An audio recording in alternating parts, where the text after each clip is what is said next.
exercise will be bilingual in both hands. 1, 2, 3. Okay. That is called quantum coherence. What? Quantum coherence?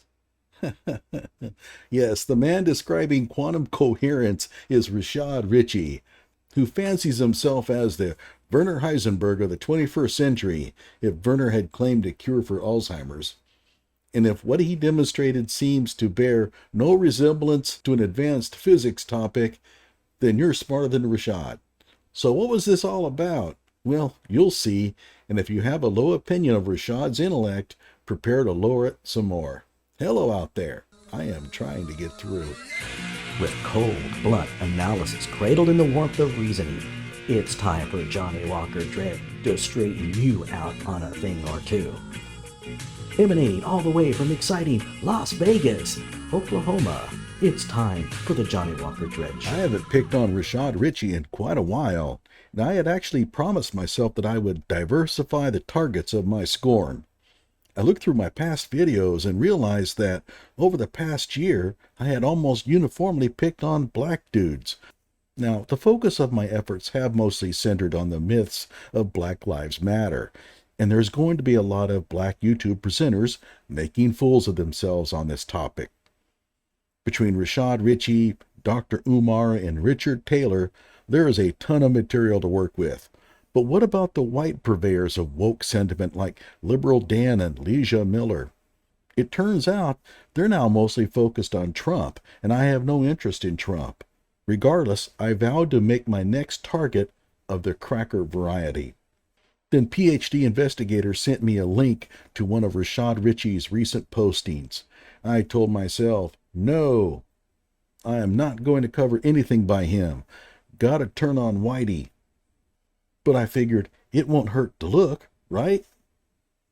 So I clicked on the link and, oh no, I couldn't pass this up. So what's this all about? Apparently, Breaking the Chains Worldwide has some form of program with the music department at Morgan State University, an HBCU.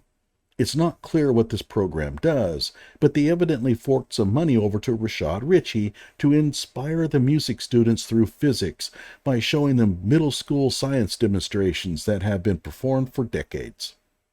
And who paid for this? Well, the upper bound hashtag indicates that the college's federal TRIO program fronted the bill. That means that what you're about to see was paid by you, the taxpayer. Try not to let that depress you too much as you proceed on with the video. Wait. Y'all see this? Alright. Yes, they did. And hundreds of thousands of middle schoolers have seen it too.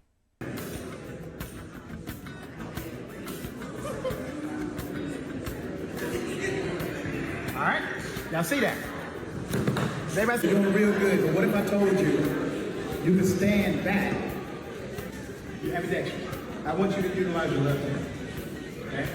And here's what you're going to do. You're going to stay right here. Now, Apparently, science is left-handed. the reason why that's important, that is my metamaterial. His metamaterial? Dude, just tell them what it is so that they can go down to the local Home Depot and buy some of their own. Wrapped around the top. It's the reason I've done that. So put your hand right there. Back up a little bit. All right? And you don't have to, and go back in. You don't have to concentrate hard. It's not your brilliance, it's your reading, it's who you are. You felt that? Focus your energy. You don't have to concentrate real hard. Focus your energy. So Rashad has them believing in the aura. That energy is some spiritual ether. No, energy is the ability to do work. That is, apply a force on something and drive it through a distance. It's not a mysterious life force. Oh, you see that? Yeah. Yeah, you're doing it. They're the first ones in history to discover static electricity. This is not an experiment. The outcome is already well known. Middle school science teachers have been performing it for decades. So your little activity is not going to add to the knowledge base. The physics that is turning on the light has been known for thousands of years and explained for over 100 years. If Rashad ever discovers the theremin, okay, I don't even want to think about it. You feel energy on both sides of your body or in both hands. 1, 2, 3. Okay. That is called quantum coherence. That's quantum coherence? Let's take a look at this again. What is it that the kids are doing? You feel energy on both sides of your body or in both hands. 1, 2, 3. Okay. That is called quantum coherence. I know quantum coherence. That's not quantum coherence. And I don't think the students bought it either. Look at the expressions on these two girls in the back. I'll play it again. You feel energy on both sides of your body or in both hands. 1, 2, 3. Okay. That is called quantum. They're looking at each other like, what? They're not buying it. Coherence. Quantum coherence was once said to not be possible. No, I think it's always been possible for people to hold their hands next to their body or raise their palms or whatever you had them doing. For the record, I have never heard anyone say that quantum coherence was impossible. Au contraire, it's fundamental to quantum mechanics. Rashad wants to dabble in quantum coherence because he noticed that a few tutti fruities on YouTube have adopted it as their pet explanation for all that mystifies them. Plus, it also has the word quantum in it, and he loves that word. He said our energy and our bodies spread out.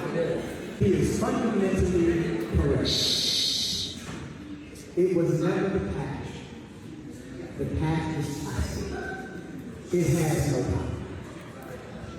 What the patch is able to do hypothetically, and this is for a general awareness and general education purpose, the patch is able to help you feel your actual bioenergy for the first time. What the hell's he talking about? Speaking of coherence, this is possibly the most incoherent mess of an explanation of something that I've ever heard. What's this patch? Well, it's probably something he plans on selling and allows you to feel your bioenergy or something.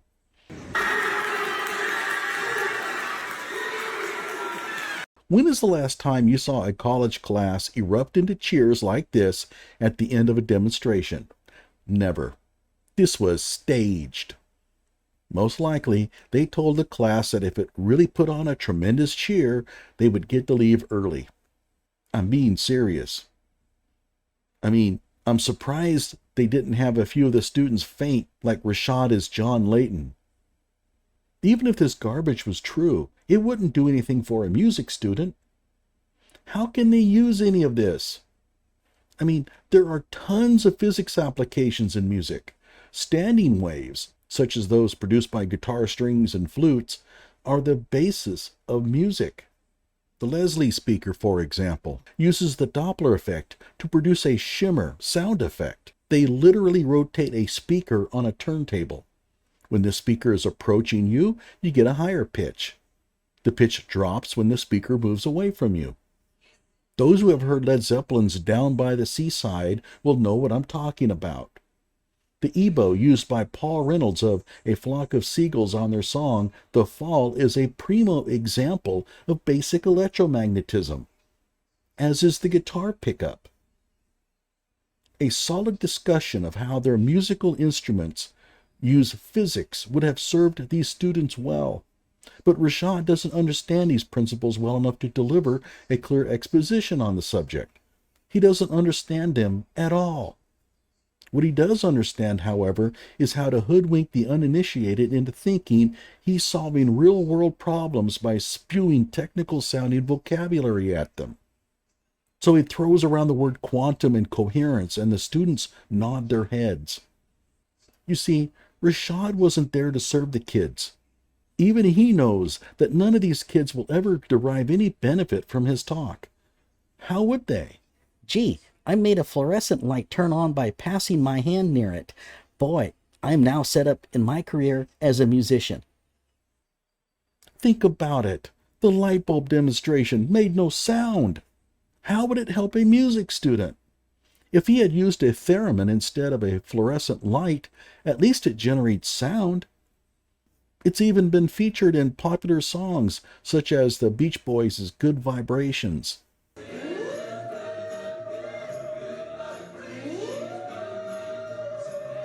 Rest in peace, Brian. But a fluorescent light? So if he wasn't there for the kids, why was he there? This was about stroking his ego, getting him in front of a captive audience so that he could show off for Twitter and Instagram. And with Rashad, any adoring audience would do. He was looking for content that he could place on social media to boost his reputation as a leader and scholar, which is why they staged the Beatlesque squealathon at the end of his talk. I'm surprised that the girls weren't throwing their panties at him. As for the music department at Morgan State, you wasted these kids' time. They got no benefit from this. You could have used this time to teach them something useful, but instead you blew it all on a useless blowhard, and all because he's buddies with one of your trio providers. Like my video and subscribe to my channel.